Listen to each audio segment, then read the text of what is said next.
their why, for example, as you have said over and over again.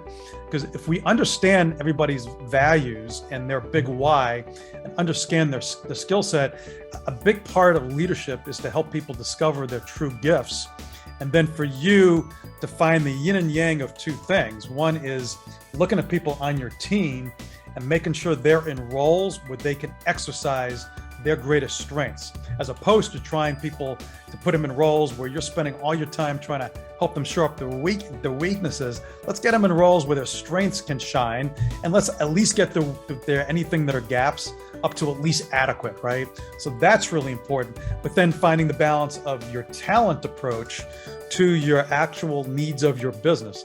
Your business has certain needs requiring certain roles. If people on your team can't fulfill them, you need to help them find something that's a stronger role in or outside your company and find people that can do that role. So it's always both. I'm fascinated with leaders that only take a blank slate approach. They don't look at their team and try to get them into the right roles. They just say, I need this, you're not it, you're gone, you're in.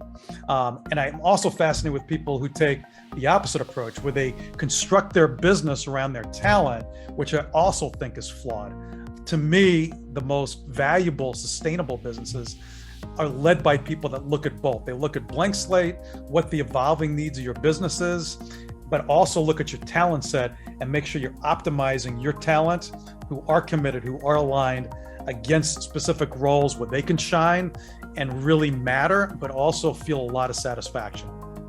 No, that's like you said, you can't be, I think in business in general, you just can't have a set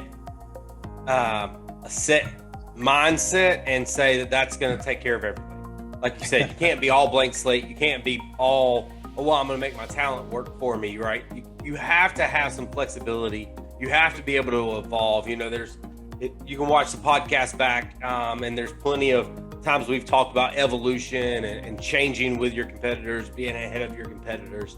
Because again, the whole entrepreneurial world and the whole business world is constantly going through that spiral. It's that spiral over and over and over again, because the second you stop learning is when everyone's going to pass you. And so the thing I think that is perfect that you said and leads perfectly into the next section is that constructive dissent. That one person that's ready to stand up and say, no, this is what makes more sense.